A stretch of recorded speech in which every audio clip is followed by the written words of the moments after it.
সরকারি কলেজে একাদশ এবং দ্বাদশ শ্রেণীর সুপ্রিয় শিক্ষার্থী, আসসালামু আলাইকুম। আশা করি তোমরা সকলে ভালো আছো, নিরাপদে আছো। আমিও ভালো আছি আলহামদুলিল্লাহ, এবং আশা করছি তোমরা পড়াশোনার মধ্যেই আছো। শিক্ষার্থীবৃন্দ, আজ আমি তোমাদের সমাজবিজ্ঞান প্রথম পত্রে নবম অধ্যায়ের সামাজিক ব্যবস্থা অধ্যায় থেকে সম্পত্তি এবং সম্পত্তির ধারণা এবং সম্পত্তির বৈশিষ্ট্য ও সম্পত্তির প্রকারভেদ বিষয়ে আলোচনা করব। তার আগে আমরা জেনে নেই যে সামাজিক ব্যবস্থা যে বিষয়টি নিয়ে আমরা আজকে আলোচনা করব সেটি মূলত সেই ব্যবস্থার মধ্যে আমরা কোন কোন বিষয়গুলো আমরা আলোচনা করব। প্রথমত আমরা সমাজ বলতে আমরা কি বুঝি। তোমাদের বিগত ক্লাসগুলোর কথা যদি তোমরা স্মরণ করো তাহলে তোমরা অবশ্যই মনে করতে পারবে যে সমাজ হচ্ছে একটি বিশেষ উদ্দেশ্য সাধনের জন্য কতগুলো মানুষ যখন একত্রে বসবাস করে। এই বসবাস করতে গিয়ে মানুষকে অবশ্যই অর্থনৈতিক কর্মকাণ্ড করতে হয়, রাজনৈতিক কর্মকাণ্ডের মধ্যে থাকতে হয়, ধর্ম, শিক্ষা, এগুলো এই ধরনের কর্মকাণ্ডগুলোর মধ্য দিয়ে অ্যাকচুয়ালি সমাজ পরিচালিত হয়। তার মধ্যে অর্থনৈতিক কর্মকাণ্ডের অত্যন্ত গুরুত্বপূর্ণ একটি বিষয় যেটি হচ্ছে সম্পত্তি। প্রত্যেক সমাজেরই একটা নিজস্ব অর্থব্যবস্থা থাকে এবং সেই অর্থব্যবস্থার মধ্যে সম্পত্তির মালিকানা, উৎপাদন, তার বন্টন, ভোগ, সঞ্চয়, লগ্নি ইত্যাদি রয়েছে। তবে একটা কথা না বললেই নয়, প্রত্যেক অর্থব্যবস্থার পেছনে থাকে এক বা একাধিক রাজনৈতিক দর্শন। এই রাজনৈতিক দর্শনগুলো অর্থনৈতিক ব্যবস্থার নীতি নির্ধারক। বিশ্বের বিভিন্ন দেশে আমরা 4 ধরনের অর্থব্যবস্থা লক্ষ্য করি। 1 পুঁজিবাদ, 2 সমাজতন্ত্রবাদ, 3 মিশ্র বা কল্যাণমূলক অর্থনীতি, আর আরেকটি অর্থব্যবস্থা আমরা দেখতে পাই সেটি হচ্ছে ইসলামী অর্থব্যবস্থা। এই রাজনৈতিক দর্শনের বা রাজনৈতিক চিন্তা চেতনার মাধ্যমে এই অর্থব্যবস্থাগুলো পরিচালিত হয়ে থাকে। আসো আমরা দেখি যে অর্থনৈতিক ব্যবস্থা হিসেবে সম্পত্তির ধারণাটা কিরকম। অর্থনৈতিক ব্যবস্থার বিভিন্ন কার্যকলাপের উল্লেখযোগ্য দিকই হচ্ছে সম্পত্তি। সম্পত্তি বলতে আমরা কি বুঝি? সম্পত্তি বলতে কোনো দ্রব্য, বিষয় বা বস্তুর ভোগ দখল বা নিয়ন্ত্রণ করবার যে সমাজ স্বীকৃত নিরঙ্কুশ অধিকার, তাকে আমরা সম্পত্তি বলি। আরেকবার একটু বলছি যে কোনো দ্রব্য, বিষয় বা বস্তু ভোগ দখল বা নিয়ন্ত্রণ করবার সমাজ স্বীকৃত নিরঙ্কুশ যে অধিকার, এই অধিকারকে বলা হয় সম্পত্তি। অর্থাৎ সম্পত্তি হতে হলে তাকে কিছু বৈশিষ্ট্যের অধিকারী হতে হয়। যেমন সেটা কোনো বিষয় বা বস্তু হতে হবে যার উপযোগিতা আছে। যেমন কোনো তোমার জায়গা জমি হতে পারে, অথবা কোনো লেখকের তার বইয়ের যে রয়্যালিটি সেটা হতে পারে। দ্বিতীয় যে তোমার বৈশিষ্ট্য সেটি হচ্ছে সেই বিষয় বা বস্তুর উপর ব্যক্তির নিয়ন্ত্রণ থাকতে হবে, পূর্ণ নিয়ন্ত্রণ থাকতে হবে, এবং সেই নিয়ন্ত্রণ সমাজ স্বীকৃত, অবশ্যই সমাজ স্বীকৃত হতে হবে। 3 যে বৈশিষ্ট্য সেটা হচ্ছে এর বিনিময় মূল্য থাকতে হবে। অর্থাৎ আমি মানে একটা সম্পত্তির পরিবর্তে একটা সম্পত্তি নিতে পারি অথবা বিক্রয় করে টাকা নিতে পারি, অর্থাৎ এর বিনিময় মূল্যটা থাকতে হবে। চতুর্থ যে বিষয়টি সেটি হচ্ছে যে সম্পত্তি আর সম্পদ কিন্তু এক জিনিস নয়। অর্থাৎ আমি বোঝাতে চাচ্ছি যে তোমার প্রাকৃতিক যে সম্পদ, এটি আর সম্পত্তি কিন্তু এক জিনিস নয়।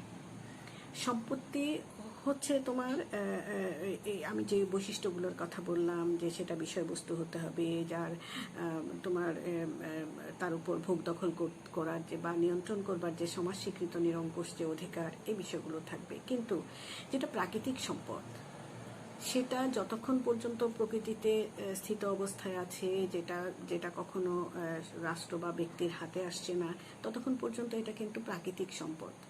এটা মাটির নিচে আছে। এটা আমি চাইলে আমি কাউকে হস্তান্তর করতে পারছি না। কাউকে চাইলে এটার উপর আমার যে ভোগ দখলটাকে আমি একেবারে নিরঙ্কুশ বলতে পারি না। এজন্য সম্পত্তি এবং সম্পদের মধ্যে কিন্তু প্রাকৃতিক সম্পদ এবং সম্পত্তির মধ্যে যে পার্থক্য আছে, প্রাকৃতিক সম্পদকে আমরা কিন্তু সম্পত্তি বলতে পারি না যতক্ষণ পর্যন্ত সেটাকে আমি সেটা আমার সেটা আমি উত্তোলন না করছি, সেটা আমার হাতের কাছে চলে না আসছে, ততক্ষণ পর্যন্ত এটা কিন্তু প্রাকৃতিক সম্পদ। এখন আসো বিভিন্ন সমাজবিজ্ঞানীরা এই সম্পত্তিকে কিভাবে সংজ্ঞায়িত করেছেন। সমাজবিজ্ঞানী এলটি হব হাউস সংজ্ঞায়িত করেছেন এভাবে যে সম্পত্তি হলো কোনো বিষয় বা বস্তুর উপর মানুষের নিয়ন্ত্রণ ক্ষমতা, এবং এটি এমন এক ক্ষমতা যা সমাজ কর্তৃক স্বীকৃত, এবং এই ক্ষমতা মোটামুটিভাবে স্থায়ী এবং চূড়ান্ত। তাহলে আমরা এই সংজ্ঞাটাকে বিশ্লেষণ করলে তিনটি বিষয় আমরা দেখতে পাচ্ছি। এক হচ্ছে বিষয় বা বস্তু, দুই হচ্ছে মালিকানা, তিন হচ্ছে সামাজিক অনুমোদন বা স্বীকৃতি। সমাজবিজ্ঞানী কিংসলে ডেভিস তার হিউম্যান সোসাইটি গ্রন্থে সম্পত্তির কতগুলো বৈশিষ্ট্যের কথা উল্লেখ করেছেন, যেগুলো আলোচনা করেছি তার বাইরেও কিছু বৈশিষ্ট্যের কথা আলোচনা করেছেন। যেমন সম্পত্তির হস্তান্তরযোগ্যতা, যেটা আমরা আগেও আলোচনা করেছি, অর্থাৎ সম্পত্তিকে হস্তান্তর, যে বিষয় বা বস্তুকে হস্তান্তর করা যাবে না সেটা আসলে সম্পত্তি হিসেবে পরিগণিত হতে পারে না। যেমন ধরো আমি আমার একটা জায়গা বিক্রি করব। এখন জায়গাটাকে আমি একটা জমি বিক্রি করব। জমিকে কি আমি কিভাবে হস্তান্তর করব? জমিটাকে কি আমি কেটে নিয়ে আরেক জায়গায় দিয়ে দিতে পারবো? না, সেক্ষেত্রে আমার হস্তান্তর হবে কি জমির বৈধ যে দলিলপত্র আছে সেটা। আবার যদি মনে করে আমি আমার মোবাইল ফোনটা সেল করে দেব, তাহলে সেটা আমি কিভাবে সেল করছি? আমার সেটটাকে আমি অন্যের হাতে হস্তান্তর করেছি, কিন্তু হস্তান্তর হচ্ছে সেটা এটার বৈধ কাগজপত্র কিংবা বস্তুটি স্বয়ং নিজে, কিন্তু এটা হস্তান্তর হতে হবে, তবে এটা সম্পত্তি বলে পরিগণিত হবে। দ্বিতীয় যেটি সম্পত্তি কিন্তু ক্ষমতার প্রতীক হতে হবে, অর্থাৎ এটা কিংসলে ডেভিসের মতে যে সম্পত্তি এমন একটা সম্পত্তি অ্যাকচুয়ালি একটা পাওয়ারের মতো। এটা যার যত আছে তিনি তত বেশি ক্ষমতাবান। আমরা আমাদের সারা বিশ্বের দিকে তাকালে আমরা দেখি যে সম্পদশালী রাষ্ট্রগুলো কম সম্পদশালী রাষ্ট্রের উপর যেমন কর্তৃত্ব আধিপত্য বিস্তার করে, আধিপত্য খাটায়। ঠিক তেমনি আমাদের ছোট্ট যদি পরিসরে আমরা আমাদের সমাজ জীবনে আমরা দেখব যিনি অর্থবিত্তের অধিকারী তিনি নিম্নবিত্তের মানুষগুলোকে সবসময় এক ধরনের, হ্যাঁ, আমরা যদি আমাদের আশপাশে দেখি তাহলে আমরা দেখব যে যিনি অনেক সম্পত্তির মালিক, যার অনেক টাকা পয়সা আছে, অনেক জায়গা সম্পত্তি, মিল, ফ্যাক্টরি বা অনেক সম্পত্তির যিনি মালিক, তিনি সবসময় কম সম্পদহীন মানুষের উপর সবসময় কর্তৃত্ব আধিপত্য এগুলা বিস্তার করে থাকেন। তো এক্ষেত্রে আমরা দেখতে পাচ্ছি যে এটি একটি ক্ষমতার প্রতীক হিসেবে চিহ্নিত হয়। তৃতীয়ত সম্পত্তি বাহ্যিক বা গুণগত দুভাবেই থাকতে পারে। ওই যে আমি বললাম যে কোনো কবির কাব্য প্রতিভা কিংবা ধরো একটা কোনো সঙ্গীত শিল্পীর তার যে তিনি যে ক্যাসেটগুলো বা ভিডিওগুলো প্রকাশ করেছেন, তার সঙ্গীতের যে ভিডিওগুলো আছে সেই ভিডিওর যে তার যে রয়্যালিটি, এগুলো তার গুণগত আকৃতি। আর বাহ্যিক আকৃতি তো যেটা আমরা দেখতে পাচ্ছি, হ্যাঁ, যেমন রুনা লায়লার যে গাইবার প্রতিভা, যে এটি তার বাহ্যিক গুণগত একটা আকৃতি, কিন্তু রুনা লায়লার যে ক্যাসেটটি বার করছেন সেটি তার হচ্ছে বাহ্যিক আকৃতি। তো এভাবে সম্পত্তির দুটো আকৃতিতেই আমরা দেখতে পাবো। 4, সম্পত্তির মালিকানা সামাজিক স্বীকৃতি বিদ্যমান থাকতে হবে। আমরা আগেও বলেছি যে আমি যে এই জমিটার মালিক কিংবা এই বাড়িটির মালিক, কিংবা এই মোবাইল সেটটির মালিক সেটি সমাজ স্বীকৃতি থাকতে হবে। আমি নিজে যদি বলে বেড়াই যে না এটা আমি এটার মালিক, আমি নিজে যদি এটা কোনো সমাজের স্বীকৃতির বাইরে মানে নিজে নিজে একা একা প্রচার করতে চাই, তাহলে সেটা সম্পত্তি হিসেবে বিবেচিত হবে না। সেটা আমি যখন আমি এটা মানে সম্পত্তি হিসেবে যে আমি যে একটা ইয়েতে পড়বো, ঝামেলায় পড়ে যাবো, সেটা যখন আমি এটা সেল করতে চেষ্টা করব, কিংবা তখনই এটা আমি বাধাগ্রস্ত হব বৈধ কাগজপত্র না থাকলে। পঞ্চমত সেটি হচ্ছে মালিকানা আর ভোগ দখলের মধ্যে কিন্তু একটু ব্যবধান আছে। আমি কোনো একটা জিনিস বৈধভাবে মালিক হলাম, সেটা মালিক হলে তবে সেটা সম্পত্তি। কিন্তু আমি এমনি অন্যের একটা বাড়ি, অন্যের একটা জমি, অন্যের একটা কিছু আমি দখল করে বসে রাখলাম, এটা কিন্তু তখন সম্পত্তি হিসেবে বিবেচিত হবে না। ওটা আমার হয়তো দখলদারিত্ব হবে, কিন্তু আমি সম্পত্তি হিসেবে সেটাকে কখনোই সমাজ স্বীকৃতি পাবো না। এভাবে আমরা দেখতে পেলাম যে কিংসলি ডেভিস তার সম্পত্তির কতগুলো বৈশিষ্ট্যের কথা আলোচনা করেছেন। এরপরে আমরা যেটা বেসিক্যালি আলোচনা করব সেটা হচ্ছে যে সম্পত্তির মালিকানার ধরন।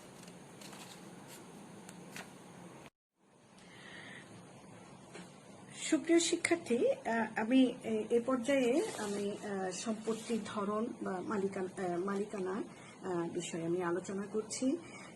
বিভিন্ন ধরনের মালিকানার কথা আমি এই যে একটা ছক দিয়ে দিচ্ছি, ছকটাই বিশ্লেষণ করছি তোমাদের।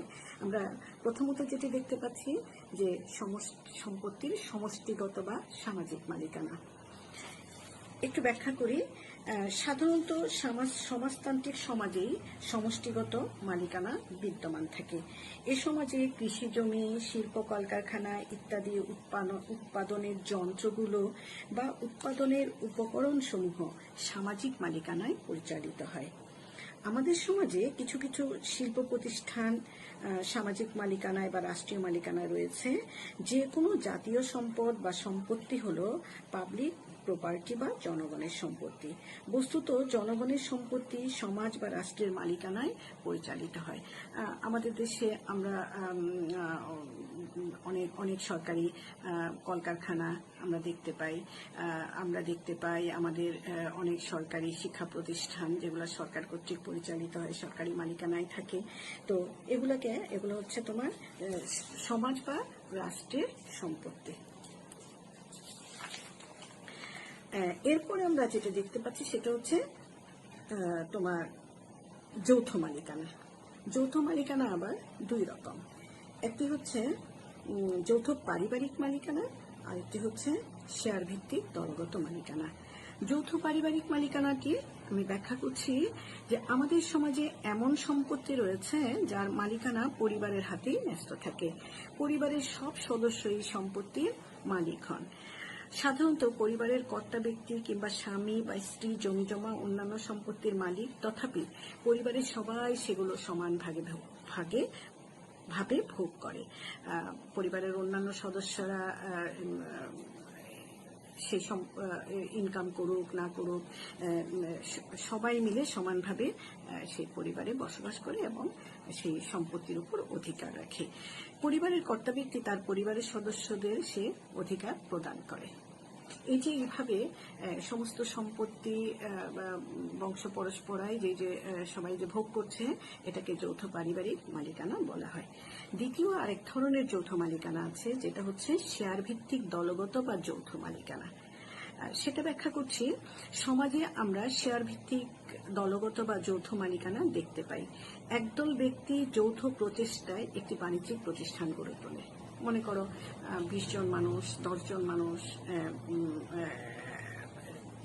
তারা প্রত্যেকে সমান পুঁজি দিয়ে একটা যৌথ বাণিজ্যিক প্রতিষ্ঠান গড়ে তুলেছে এবং যার যার শেয়ার বা মূলধন অনুযায়ী তারা লাভ বা লোকসানের ভাগী হবে। কেউ যদি 3টি শেয়ারের মালিক থাকে তাহলে সে যে লাভ হবে সে লাভের ওই 3 অংশের মালিক হবেন, কিংবা যদি লস হয় তাহলে তিনি 3 অংশের লসের মালিক হবেন।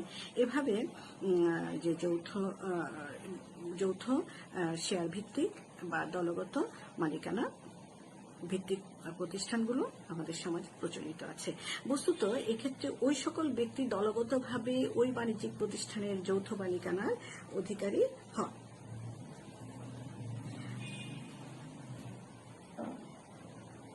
এখানে তোমার শেয়ারগুলোকে আবার অনেক সময় ধরো 1000 2000 শেয়ার বাজারে বিক্রি করে দিয়েও অনেক সময় সেটা অনেক ব্যক্তি এই শেয়ারগুলো কিনে নিয়ে ওটার মালিক হতে পারে। এরপর আমরা যেটি আলোচনা করব সেটি হচ্ছে ব্যক্তিগত মালিকানা। আমরা কথা দিয়ে বুঝতে পারছি ব্যক্তিগত মানে একান্তই ব্যক্তির নিজের সম্পত্তি। ব্যক্তিগত মালিকানা কে আমরা ব্যক্তিগত মালিকানার সম্পত্তি বলতে পারি। এটি দুরকম। এটি হচ্ছে একান্তই ব্যক্তিগত সম্পত্তি, আর একটি হচ্ছে একটি হচ্ছে ব্যক্তিগত সম্পত্তি, আর একটা হচ্ছে ব্যক্তির একান্ত নিজস্ব ব্যবহার্য সম্পত্তি। ব্যাখ্যা করছি, কোনো ব্যক্তি ব্যক্তিগতভাবে তার জমি জমা, শিল্প কলকারখানা ইত্যাদি উৎপাদন যন্ত্রের মালিক হতে পারেন, বা একজন দর্জি তার একটা সেলাই মেশিন নিয়ে তিনি একটা সেলাইয়ের ঘর প্রতিষ্ঠা করেছেন, সেটি তার ব্যক্তিগত সম্পত্তি। কিংবা একজন লোক তার কিছু পান সুপারি কিনে একটা ছোট্ট পানের দোকান দিয়েছেন, সেটা তার ব্যক্তিগত। কিংবা একজন ব্যক্তি অনেক বড় একটি কাগজ কল কিংবা গার্মেন্টস ফ্যাক্টরি প্রতিষ্ঠা করলেন, সেটা তার ব্যক্তিগত সম্পত্তি। তিনি একাই করলেন এখানে একাই লগ্নি করেছেন। হ্যাঁ, এটা লাভ লোকসান সবটাই তিনি একাই এটা ভোগ করবেন। এক্ষেত্রে মালিক হতে পারে একাধিক বাড়ি, পরিবহন, যে কোনো ব্যবসা প্রতিষ্ঠানে যা থেকে বাড়তি আয়ের সম্ভাবনা রয়েছে এমন সম্পত্তি। ব্যক্তি মালিকানার সম্পত্তি ব্যক্তি তার ইচ্ছা অনুযায়ী ভোগ, দান, বিক্রি, লগ্নি ইত্যাদি কাজে ব্যবহার করতে পারেন। যেহেতু সেখানে তার কোনো অংশীদার নেই বিধায় সেখানে তিনি তার ইচ্ছা মতো এটি ব্যবহার করতে পারেন। বস্তুত ব্যক্তিগত সম্পত্তির উপর ব্যক্তির সর্বোচ্চ ভোগাধিকার ক্ষমতা থাকে, যা সমাজ কর্তৃক স্বীকৃত বা অনুমোদিত। এরপরে আরেকটি সেটি হচ্ছে ব্যক্তির নিজস্ব ব্যবহার্য দ্রব্য বা একেবারে ব্যক্তিগত সম্পত্তি। সেটা আমরা জানি, ব্যক্তিগত সম্পত্তি বলতে সাধারণত উৎপাদন কাজে অথবা বাড়তি আয়ের কাজে ব্যবহার বা লগ্নি করা যায় এমন সম্পত্তিকে বোঝায়। পক্ষান্তরে ব্যক্তি বিশেষের সম্পত্তি বলতে ব্যক্তির নিজস্ব ব্যবহার্য দ্রব্য, যেমন তার পোশাক, কলম, ঘড়ি, চশমা, মোবাইল ফোন, ক্যামেরা ইত্যাদিকে বোঝায়। ব্যক্তি বিশেষের দেশকাল পাত্রভেদে সম্পত্তির ধারণা পরিবর্তিত হয়েছে, তবে সম্পত্তির ভেদ ক্ষেত্রে সাধারণভাবে 3টি মূল বিষয় বিশেষভাবে বিবেচিত হয়। একটি হলো সম্পত্তির মালিকের সংখ্যা, 2 হচ্ছে মালিকের সত্ত্ব, স্থায়িত্বের বা অধিকারের প্রকৃতি, 3 হচ্ছে সম্পত্তির প্রকৃতি ও বৈশিষ্ট্য। কিংসলে ডেভিস যেসব সম্পত্তির অধিকার ব্যক্তিগত বা গোষ্ঠীর মালিকানার অন্তর্ভুক্ত বা ব্যক্তি গোষ্ঠীর নিজস্ব স্বার্থে ব্যবহার করার অধিকারী, তাই ব্যক্তিগত সম্পত্তি। ব্যক্তিগত সম্পত্তিকে তিনি দুভাগে ভাগ করেছেন, ব্যক্তি বিশেষের অধিকারভুক্ত সম্পত্তি আর হচ্ছে গোষ্ঠী বিশেষের অধিকারভুক্ত। সেটা কেমন? ব্যক্তি বিশেষের অধিকারভুক্ত যেসব সম্পত্তির উপর ব্যক্তি নিজস্ব অধিকার আছে, তার বাড়ি গাড়ি, উপার্জিত অর্থ, বিশেষ করে মহিলারা তারা যে অলংকার পরিধান করেন সেসব অলংকারে দিয়ে এগুলো তার নিজস্ব সম্পত্তি। গোষ্ঠীরটা হচ্ছে স্কুল, কলেজ, মাদ্রাসা, হাসপাতাল, এগুলা বিশেষ ব্যক্তি তার এভাবে তার সমাজে এগুলো প্রতিষ্ঠা করেন। তো সুতরাং আমরা দেখতে পাচ্ছি যে সম্পত্তি যে প্রকারভেদগুলো এগুলো আমরা আশা করি বুঝতে পেরেছি। আবারও একটু রিভিউ করতে চাই যে সম্পত্তির মালিকানা আমরা প্রধানত দেখব 3 রকম। একটা হচ্ছে সমষ্টিগত বা সামাজিক মালিকানা, দ্বিতীয়টি যৌথ মালিকানা, তৃতীয়টি হচ্ছে ব্যক্তিগত মালিকানা। কেমন? আর যৌথ মালিকানাটাকে আবার দুভাগে ভাগ করা হচ্ছে, যৌথ পারিবারিক মালিকানা, শেয়ার ভিত্তিক দলগত মালিকানা।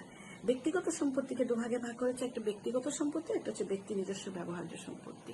তো সুপ্রিয় শিক্ষার্থী, আশা করি তোমরা বিষয়টি বুঝতে পেরেছ। আমরা পরবর্তী আগামী ক্লাসে আমরা সম্পত্তির বিবর্তন বা কিভাবে মানব জীবনের সম্পত্তির ধারণাটা কিভাবে পরিবর্তিত হতে হতে একটা পর্যায়ে এসে পৌঁছেছে, এ বিষয় নিয়ে আমরা আলোচনা করব। আশা করি তোমরা সবাই পড়াশোনায় মনোযোগী হবে। আমরা যা কিছু আলোচনা করছি সেটা তোমরা বারে বারে চর্চা করবে, এবং কোনো প্রশ্ন থাকলে অবশ্যই অবশ্যই আমাদের যে মেসেঞ্জার গ্রুপটি আছে সেখানে তোমরা আমার সাথে সরাসরি যোগাযোগ করবে। প্রশ্নগুলো সেখানে আমাকে ইনবক্স করে পাঠাতে পারো, গ্রুপে পাঠাতে পারো। যে কোনো আলোচনা তোমরা আমার কাছ থেকে যে কোনো ঘাটতি, যে কোনো কিছু, আমরা যেহেতু সামনাসামনি পড়াতে পারছি না, আমরা অনলাইনে ক্লাসগুলো নিচ্ছি, সেহেতু এই বিষয়গুলো কোনো কিছুই যেন তোমাদের ঘাটতি না থাকে, আমাদের পরিশ্রম যেন সার্থক হয়।